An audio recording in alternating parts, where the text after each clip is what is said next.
So, you want to own a Roman aqueduct.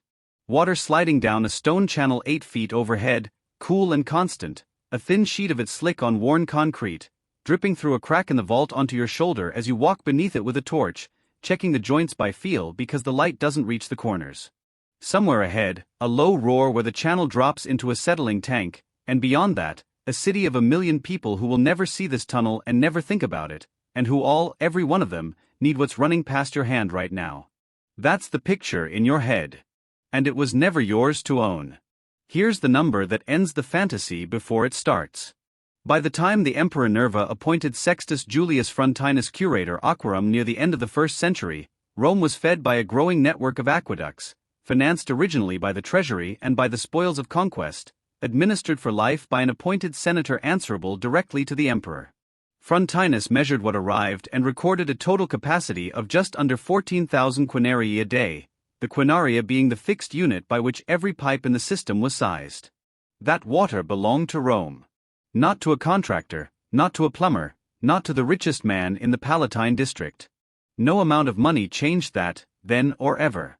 What you could own, if you had capital, patience and a working relationship with several kinds of official who could be paid to look the other way, was one of 3 trades built in the aqueduct's shadow: the contract to build or repair it, the pipework that carried a legal trickle of it into somebody's private courtyard, or the buckets that carried an illegal trickle of it up 6 flights of stairs to somebody who had neither the money nor the standing for a legal connection at all.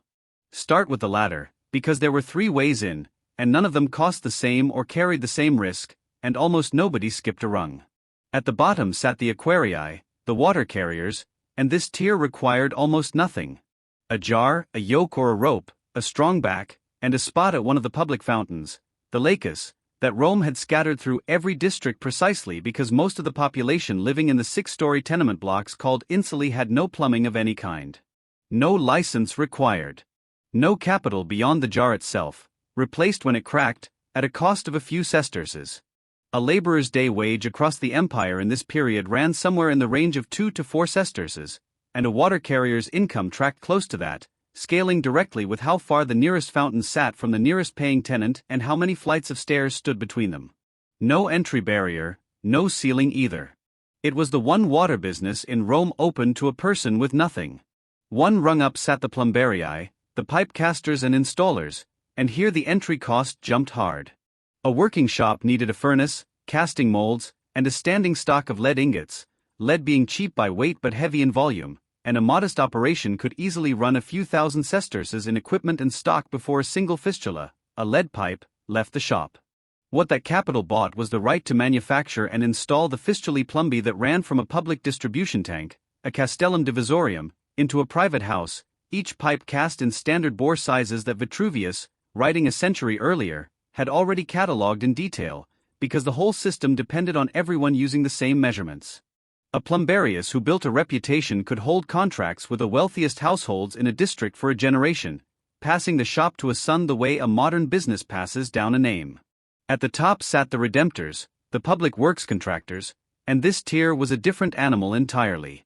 Building or repairing a stretch of aqueduct, especially the long arcaded sections that carried the channel across a valley on stone piers, was let out through a formal public contract, a locatio conductio operis, and winning one meant posting a bond and fronting the wages of a full construction crew, the lime, the cut stone, the lead for siphon sections, and the waterproof cement lining called opus signinum, all of it paid out of the contractor's own pocket months before the treasury settled the account.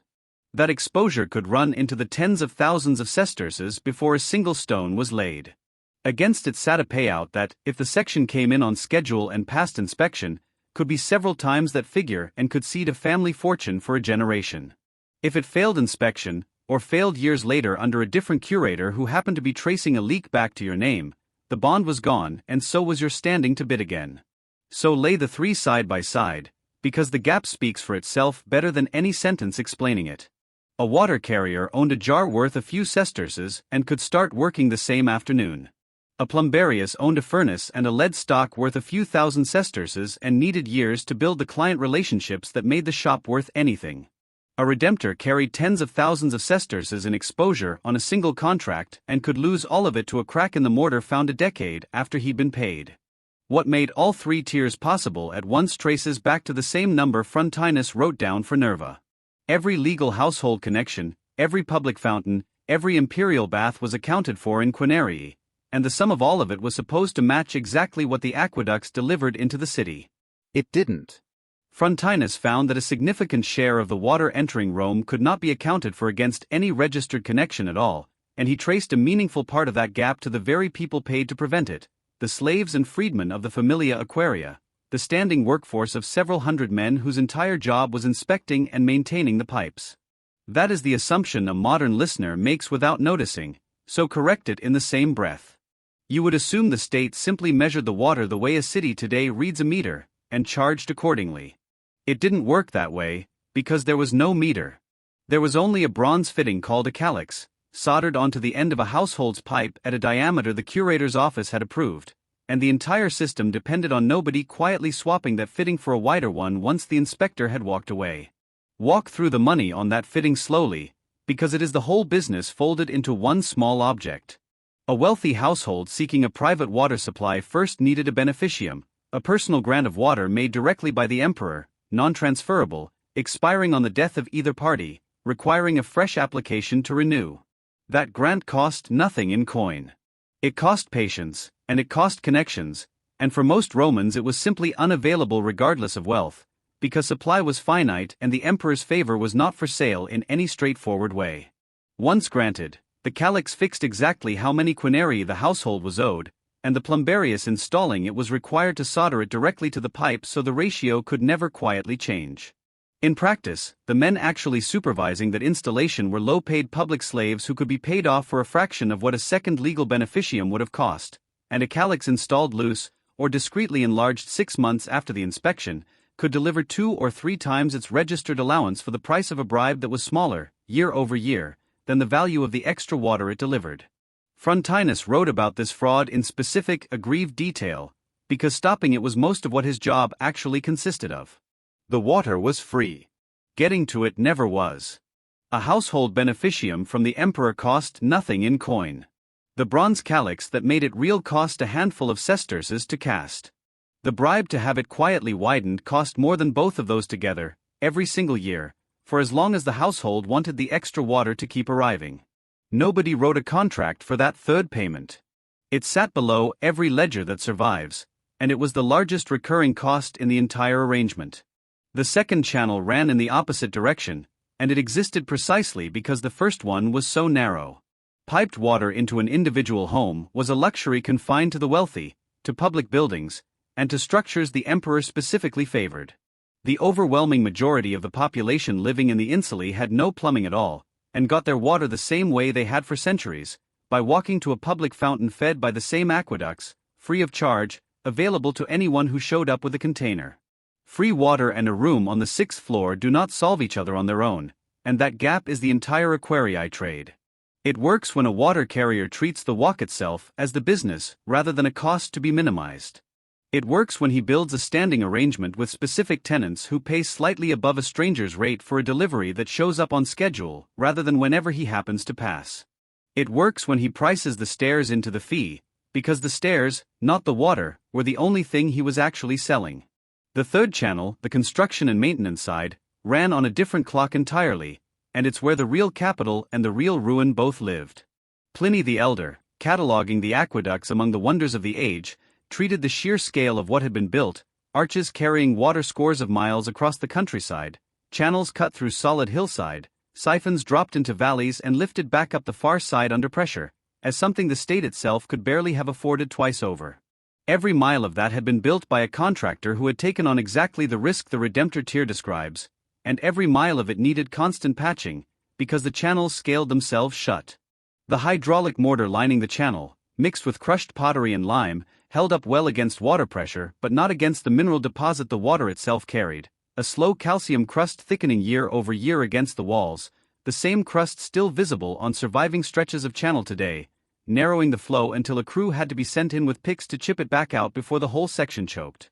That is the invisible cost nobody prices into the fantasy of water sliding by overhead. It wasn't a river. It was a machine that scaled itself shut continuously, in the dark, in every mile at once, and someone had to be paid over and over indefinitely to keep reopening it. The contractor who priced the maintenance risk into his original bid, instead of treating the handover to the curator's office as the end of his exposure, tended to survive the next decade. The plumbarius who treated the Calix bribe as a permanent line item, not a one-time favor for a grateful client, kept his shop. And the water carrier who treated the walk from the fountain as the actual business, rather than a hardship to grumble about, made more than the man next to him doing the identical job. 3 different trades, same underlying problem. The water itself was never what was hard to get. Reaching it, keeping that reach and fending off the next man who wanted it away from you, that was the job, in every tier, every single time. Frontinus's own report is the proof case here, and it's a stronger one than any single fortune would be, because no plumbarius or redemptor left behind an account book the way a modern business would. What survives instead is a report written from inside the administration, to the emperor, by the man who held the post, naming the specific tricks used against the Calix system and describing, without exaggeration for effect because none was needed, a diversion of water large enough that correcting it became his signature achievement in the office. That is not a rumor passed down by a later historian with an axe to grind. That is the curator Aquarum himself, in an administrative document, stating that theft on this scale required his direct personal intervention within his first year. Separately, the scale of the workforce tells its own story. The Familia Aquaria, the crew of public slaves and freedmen assigned permanently to aqueduct upkeep, numbered several hundred under the earlier Emperor Claudius by Frontinus's own count, a standing establishment large enough to inspect, patch, and police a system that on paper needed none of that policing, because the water belonged to nobody in particular and therefore, in the logic of every person trying to get more of it than they were owed, belonged potentially to anyone clever enough to reach it. A workforce that size does not exist to guard against a problem that happens occasionally. It exists because the problem is constant, structural, and profitable enough that new people kept trying it faster than the old ones could be caught. What separated the operators who did well in each of the 3 trades from the ones who scraped by or lost everything comes down to habit more than luck.